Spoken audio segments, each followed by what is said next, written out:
Hello everyone, it's time to discuss what else I saw in March that I didn't already tell you about. But first, I would like to extend a special hello to those of you who have come over from Daisuke Beppu's channel. I appreciate your being here, and I hope that you enjoy the content that my channel has to offer. I did a community post about this, but I do realize that there are many of my regular viewers who probably didn't see that, so if you have no idea what I'm talking about, my fellow film enthusiast Daisuke has been conducting a series of interviews over on his channel discussing people's cinema journeys, and he very kindly invited me to participate, which I agreed to do with some misgiving because I don't do collaborations and I was very nervous, but he couldn't have been a more generous host, and we ended up having a great conversation that went on for about 2 hours, a little less. The video's a little less than 2 hours. We talked about films and literature and book-to-film adaptations, and it was a great time. So I wanted to take a minute here to express my warm thank you to Daisuke for having me on, and to those of you over on his channel and on my channel who watched the interview and responded so positively, and who subscribed to me. It's greatly appreciated, and I look forward to what the future holds, and I'm excited to have you here. On with the list of what else I saw in March. I began the month by watching the 1970 adaptation of Wuthering Heights, starring Timothy Dalton and Anna Calder Marshall. But while I didn't do a solo review of that film, I did talk about it for several minutes in my Mega Wuthering Heights video, so I'm going to consider that covered. Movie number 1, then, is Air Force, a film from 1943 about the crew of a B-17 bomber going out on what's expected to be a routine flight from California to Hawaii on the evening of December 6, 1941. I had seen most of this film several years ago, and my mom had seen all of it, but my dad, we're pretty sure, had never seen any of it, so we mutually agreed to amend that by watching it while it was available on the Turner Classic Movies streaming app. It's definitely got some nuggets for World War II history buffs like us. For example, the second Wake Island was mentioned, my dad and I glanced at each other because we had a pretty good feeling what the crew was heading into. The film follows their journey through a diverted landing, a risky flight to Manila, and a nail-biting attempt to get their beaten-up plane in the air before it's too late. It was directed by Howard Hawks, who characteristically focuses on dialogue that is natural and humorous. There are exciting and intense action sequences, but it doesn't skimp on the human element. You feel you get to know each member of the crew to some degree as an individual and as a component of the team. Made halfway through the war, it is a patriotic film, with the Air Force theme appearing many times in Franz Waxman's score, though at that point the Air Force was still part of the U.S. Army. But it's not sentimental or bombastic. Hawks's crack direction also includes a good deal of special effects work.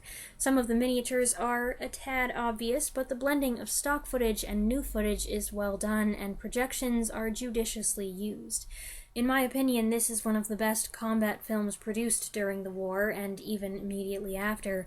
Probably the big money shot is John Garfield wielding a machine gun and firing it into the air. I don't think it's realistic, but it sure looked cool.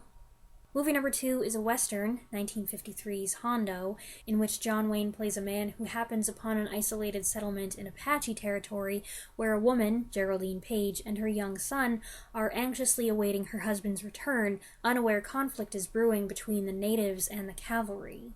This is a pretty famous movie, one I've been aware of for a long time, and I liked it. It's classic Western fare with a few elements that set it apart. It's a quintessential John Wayne film, and in addition to starring, he also selected the Louis L'Amour source material, greenlit the project, produced it through his company, and asked John Farrow to direct.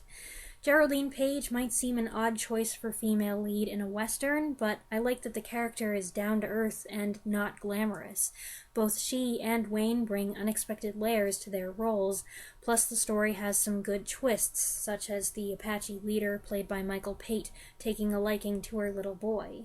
The second the big red titles appeared, I wondered if something was up, and I got my explanation after I watched the movie when I found out it was filmed in 3D at the tail end of the 1950s 3D craze. I should clarify that we didn't watch it in 3D, but you can tell where the 3D is really being leaned on, and it seems to me the 3D is not overused, it's not gimmicky, there are just some unique visuals in fight scenes and such, and it gives the whole thing a unique flavor.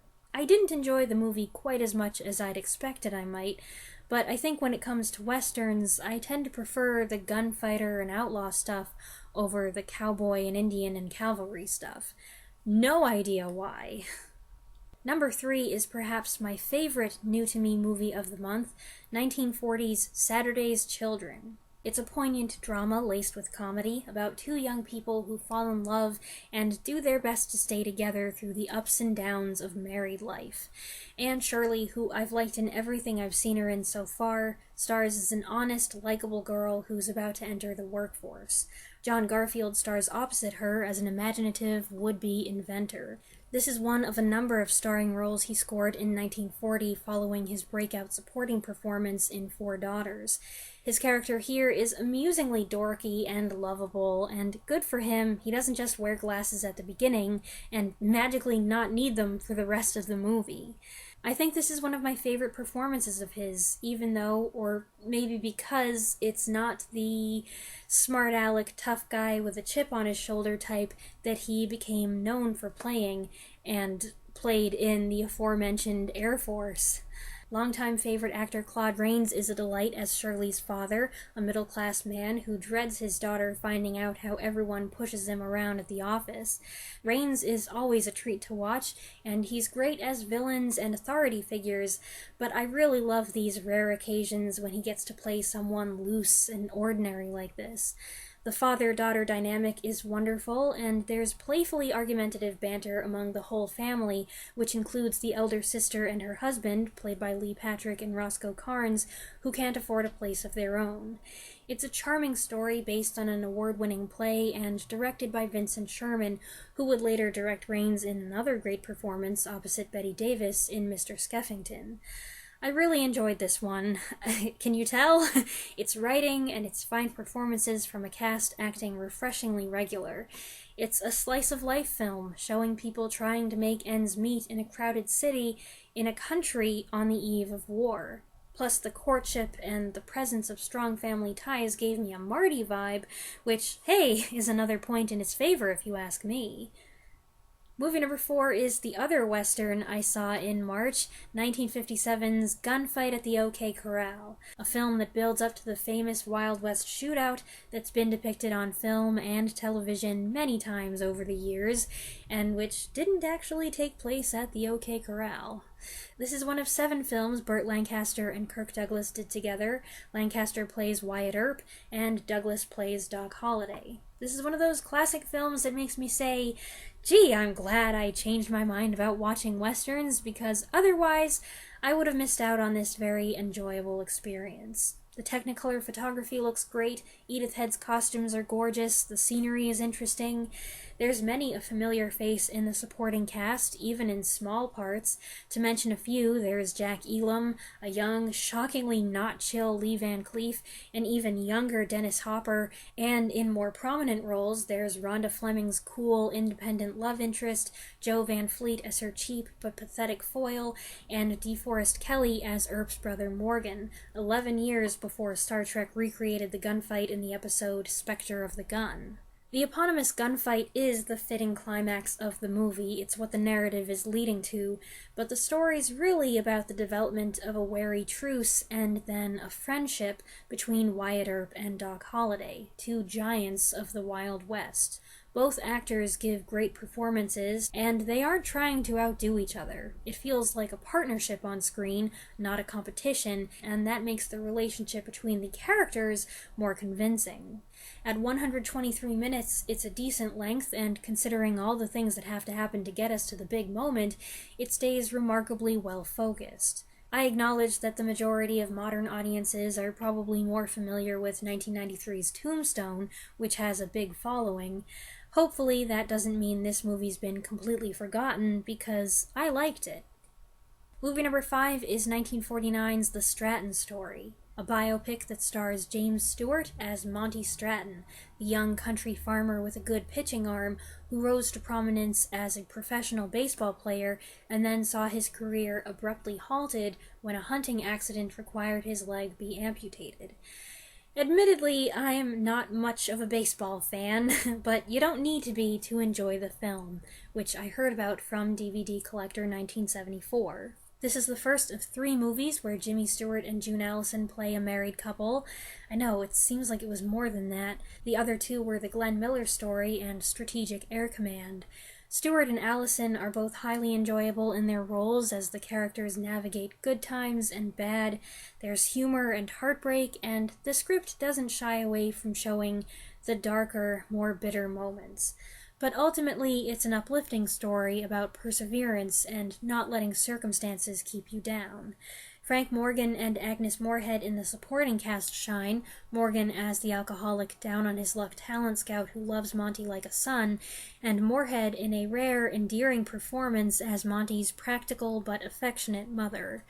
The film does have some elements in common with 1942's The Pride of the Yankees, the excellent Lou Gehrig biopic with Gary Cooper and Teresa Wright.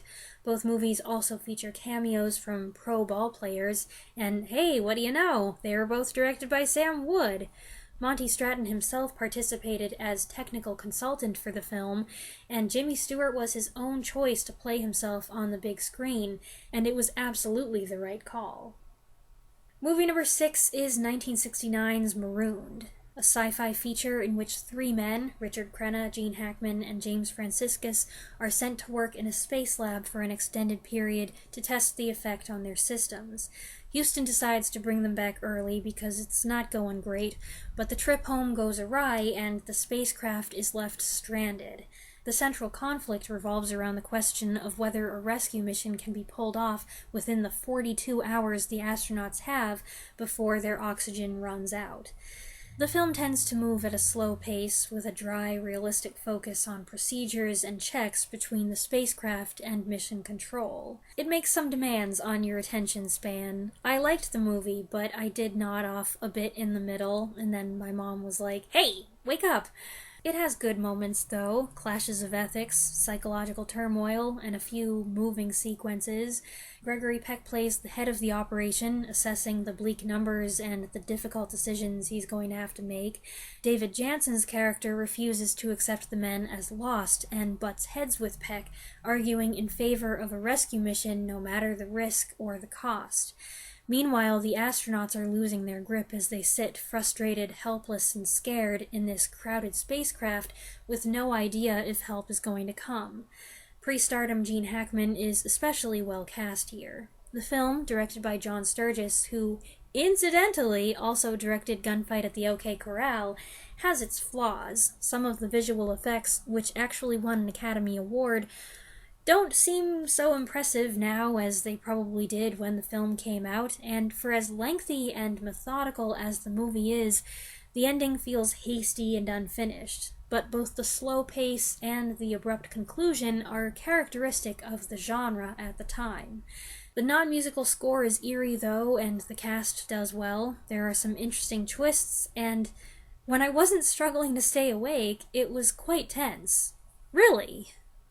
And movie number 7 is 1949's Late Spring, a Japanese drama from director Yasuhiro Ozu that stars Setsuko Hara and Chishu Ryu. It's about a single 27-year-old woman who's happily living with her widower father when family and friends begin pressuring her to get married. This was my first Ozu film, and it's considered one of his best works. He specialized in intimate provincial stories about working-class people and relationships within the family. This particular title came to my attention over a year ago. I've been meaning to see it all this time, and finally got an opportunity when I noticed it show up on the Turner Classic Movies streaming app. I expected Late Spring to be significant on some level, as I'd heard people make a big deal about it. What I wasn't prepared for was how emotionally effective it would be. This story made me angry and very unhappy. The protagonist, Noriko, has this close bond with her father. They enjoy each other's company, and she's glad to look after him as he gets older. But because of societal expectations, all everybody wants to do is separate them. In the first part of the film, Noriko has this cheerful, contented outlook and a bright smile for everyone. Then people begin pestering her about still being unmarried at her age, and they make her private business a topic of their conversation, and while she pushes back with gracious good humor, her joy starts to slip and fade away. There are a couple powerful moments where she reveals how devastated she is. But she never lashes out. On the contrary, she wants to please, and it's most important to her that she do what would make her father happy. I felt there was a lot of commentary here on social structure, arranged marriages, divorce, and impressively the film presents the good and bad sides of each of these topics. There's also an interesting omission, a key player we never see, and I think it was a clever choice to leave this person out, as if the character isn't really a part of the equation either way. I felt overwhelmed by the unfairness of it all. I resented the other characters for ruining the serenity of the home and making her business their business. The film struck a couple personal chords, and I think that's why it bothered me so much. Not that I didn't like it. It was an excellent film, but it was hard. I grieved with the characters, and I was startled when the final scene almost made me burst into tears. That's not something I was expecting. I do intend to watch another Ozu film sometime. I'm just not sure where to go from here, so if anybody has any suggestions for Ozu films that you think I might especially like, feel free to leave them down below. Alright, that concludes the list of what else I saw in March. I hope you enjoyed the video, and I hope there were some titles that caught your interest. If you've seen any of these movies, I would love to know what you think of them, so please feel free to share your thoughts in the comments below. I look forward to reading them, and I'll be back again real soon with, presumably, another review. Thanks for watching!